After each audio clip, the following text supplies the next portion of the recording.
هاي اخباركم ايه؟ معانا النهارده مشكله جديده. واحده بتقول هي متجوزه من 10 سنين وعندها 3 اولاد، وكانوا عايشين بره مش في بيت العيله، وبعد كده عزلهم وعاشوا في بيت العيله. واجت وكنا بننزل على طول انا وسلايفي عند حماتي. بس اجت فتره حماتي تعب، وليا سلفة ما بقتش تعمل اي حاجه خالص. والسلفة التانية قالت انا مش ملزمه ان انا اخدم امي، ابنها هو اللي يخدم، او يجيب واحده بالفلوس تخدم امه. وجوزي قال نفس الكلام، قال هي مراتي مش ملزومة تخدم امي. ولكن بقى ايه؟ بعد لكن دي يبقى هو قال حاجة وبيعمل حاجة تانية. كان بيبتزني نفسيا، او لو عاوزة اروح مشوار او اروح في حتة ما كانش بيرضى، او بيعاملني معاملة وحشة. فطبعا ده وراها حاجة، بدل بيعاملك كده يبقى عاوز منك حاجة. كان بيخليني ايه بقى؟ علشان اسمع يخليني اروح المشوار او اروح لاهلي، انزل اخدمهم، فعشان كده كان بيرضى. وفعلا كنت بنزل اخدمها، بس مكنتش بخدمها بحب، كنت بخدمها غصب عني. مش قلنا يا جماعة الا اي واحد هو ملزوم يخدم امه، اذا كانت واحدة او واحد؟ مش مراتك هي اللي ملزومة، هي مش واجبها، هي واجبها اللي هي تخدمك انت وعيالك وتهتم ببيتها. بس هي مش ملزومة تعمل كده.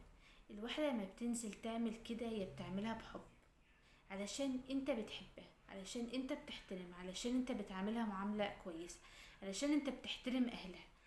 هي عشان كده بتنزل تعملها بحب، بتحاول تراضيك.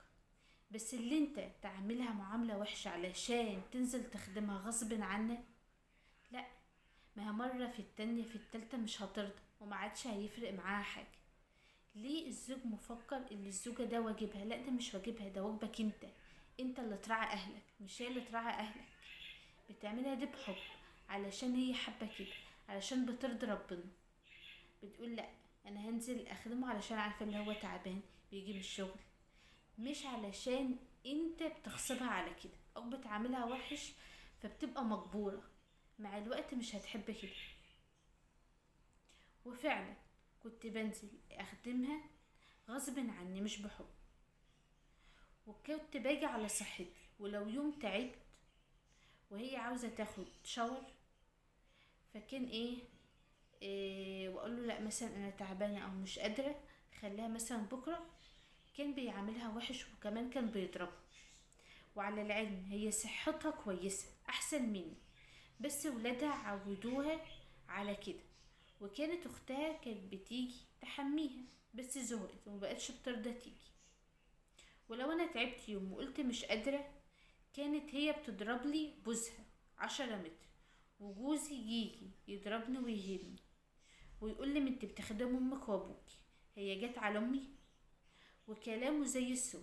لما كرهتها ومبقتش اطيق اعمل لها حاجه، واهله اهلنا بيقولوا لي حقه يخدم امه، ولكن سيبك انك بتخدميها واعملي ده لوجه الله.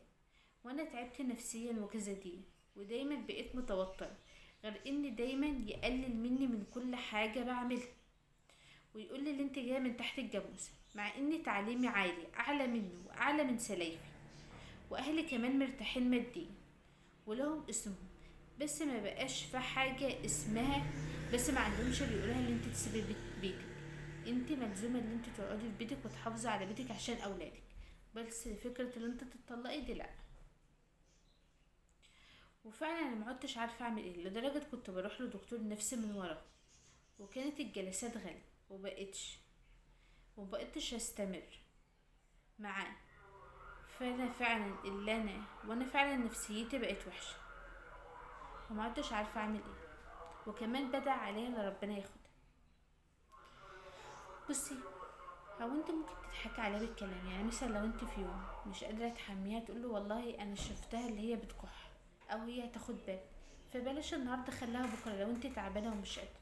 او تقولي له تعالى ساعدني لان مش بقدر لوحدي، او هات واحده تساعد معايا لان ممكن اجي امسكها ولا حاجه هتقع لو انا ماسكاها لوحدي. وغير كده هو الواحد لما بيعمل لوجه الله. بس حاولي اللي يبقى فيه، قوليله اللي ما ينفعش الاسلوب ده معايا، يعني انت اللي انت تزعقلي وتهني وتشتمني قدام ولادك، نفسية ولادك هتبقى وحشة.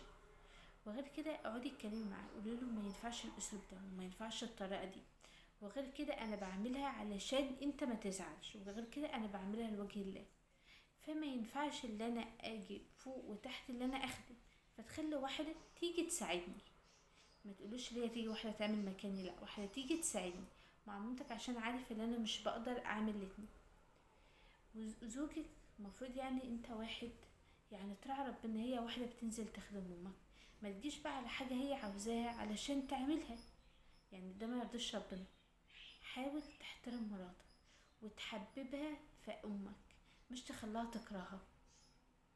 ف يعني بقينا المشاكل دي بقت كتير، اول مشاكل العيله دي. وغير كده هو كل واحد ملزوم يا جماعه يخدم امه. انا لما انا واحده لو كنت بعملها، انا بعملها بحب، علشان انا بحبك وبحترمك، مش علشان انت غصبني. ما هي مره في مره في مره معلش هترضى تعملها، حتى انت لو ضربتها وانت يا خلاص اتعودت على اسلوبك وعمايلك، وفعلا هتكرهها. يعني خلي في حاجه اسمها رحمه واحترام وموده،